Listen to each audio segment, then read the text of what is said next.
keeruline see oli, kui rada hakkas kuivama, nägin palju väljalibisemisi, nägin spinne, kas rada oli kuidagi salakava? No eks selles suhtes pididki olema hästi ettevaatlik, et kohati meenutas see sõit ikka nagu talvemoodi asja, et gaasiga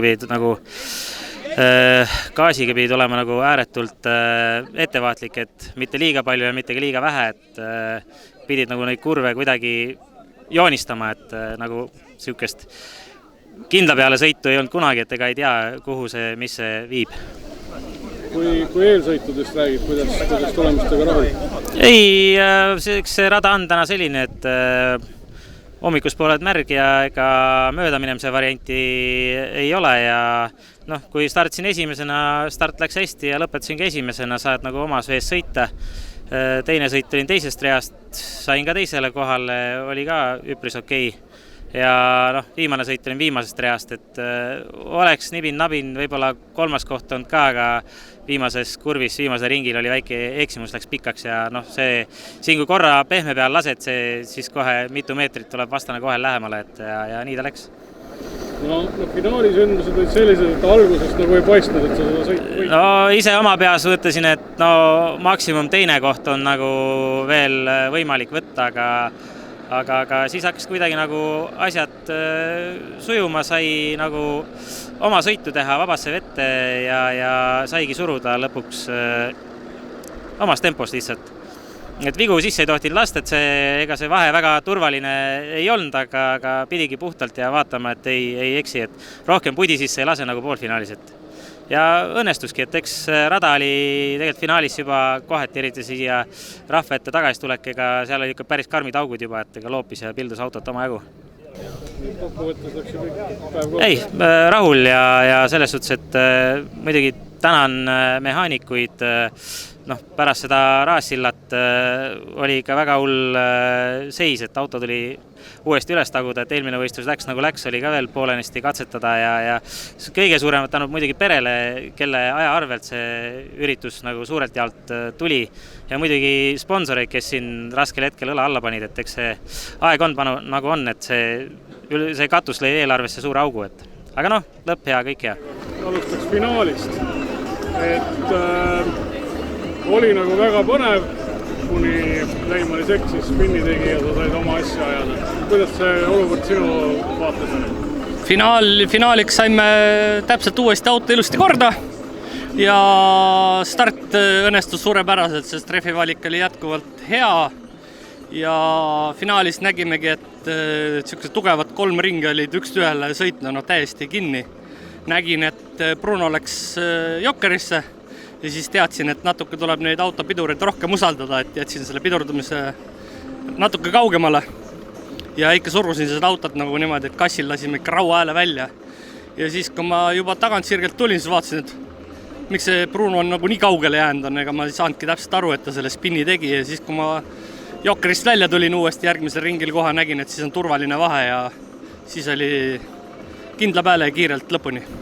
Sa pidid Brunot ikkagi alguses kinni hoidma, kui keeruline seda nagu katta on, missugusel rajal? Missugusel rajal ei ole keeruline katta, tee oma sõitu täpselt püsijoones raja peal, ega me oleme võrdsed masinad, mööda ei lähe. Ja ei tohi lihtsalt viga teha, nagu siin ühes poolfinaalis sai tehtud üks väike viga. Et siis ta sai rajal mööda, aga muidu kui puhtalt sõidad, kiirelt sõidad, ega siin rajal mööda ei lähe. Ja rada hakkas tasapisi kuivama, et kui keeruline seda rada oli lugeda, et siin näiteks esimeses eelsõidus? Märjaga oli alguses väga hea sõita, aga nii kui rada kuivaks läks, siis hakkas sidur nii jõhkralt libisema, et ei saanud üldse, et kiirendama hakkasid, siis sidur libises terve aeg, et ei saanud seda tippkiirust kätte. Siduri probleem oli sul terve päeva või? Siduri probleem oli terve päeva otsa, et eks lähme kodus vaatame, võtame lahti, mis seal on viga. Nüüd eelsõitude teine, kolmas koht, mis ma keisid? Eelsõidud läksid siis täitsa enam-vähem, et esimene eelsõit teine kuidagi sain ära. Teine eelsõit kolmas ja kolmas eelsõit ka siis kolmas. Kuna tegin spinni peale, siis kaotasin koha võrra. Finaalis pidin ikka nii jõhkralt pingutama, et kuidagi see teine koht kätte saada, et Henning oli kogu aeg sabas, et pidin vaatama peeglist, et ta mööda ei saaks, et pidin blokkima. Oli siis pilk rohkem peeglis kui ettepoole vaatasid? Pilk oli jah, põhimõtteliselt kogu aeg peeglis, et ettepoole väga ei saanudki vaadata jah, Keerulisena tulemusi vaatan, siis põhimõtteliselt valitsesid seda päeva, kui ta sõita vaatasin, siis nii lihtne see lugu ei olnud, et räägi palun läbi, kuidas seda läbi.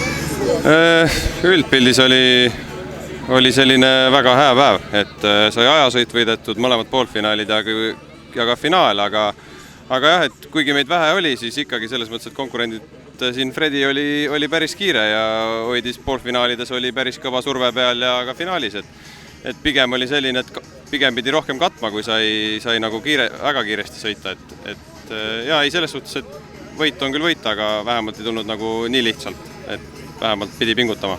Kui oma senise hooaja kokku võtad, mis sa nagu põhilisena välja tooksid? Jah, täna sai nii-öelda needus nagu kohati murtud, et see hooaeg on poodiumi kohti tulnud nagu peaaegu igalt võistluselt, et mõni on ebaõnnestunud, aga esimest kohta ei ole veel tulnud. Et see nii-öelda, et hooaja esimene koht. Aga ei, üldpildis tegelikult ei olnud üldse plaani Misso tulla, et mõtlesime, et seekord tuleme vennasele appi ja kaasa elama ja spotteriks, aga kuidagi viimasel hetkel neljapäeva õhtul otsustasime, et olgu, et kui juba paar inimest siin oli 4-5 tükki oli kirjas, et mõtlesin, olgu, tuleme proovime ka ja järelikult tasus ära. Klassi tagavedu suur oled sa rahvakrossis sel hooajal valitsenud. Et räägi natuke lahti, mis nende tulemuste taga on. Nüüd on auto päris hästi käppa saanud ja hästi sõitma saanud, et seaded ja asjad kõik on nagu paika saanud, et ilmselt see Erinevad rajad peavad ka olema päris selged. Jah, nüüd on juba omajagu aega sõidetud ka. Kui keeruline on, ütleme, auto on võimas ja sageli on need tingimused päris libedad. Selle õppimisega läks päris kaua aega, et tuleb väga targalt sõita ikka, et ei tohi üle pingutada millegiga. Täna oli sellist nagu külje vastu võimasõitu oma jagu, et räägi see päev enda vaates läbi. Jah, päev algas libedalt, et sain natukene sprindis harjutada, aga nüüd konkurent tegi endale ka päris kõva auto ja et temaga ikka oli pusimist. Üks sõit oli tema ees, teine oli mina ees, aga siis lõpus ta katkestas kahjuks, et lõpusõit oli suht selline enam-vähem võrdne, aga ei tea, mis saanud oleks, kui oleks lõpuni saanud temaga sõita.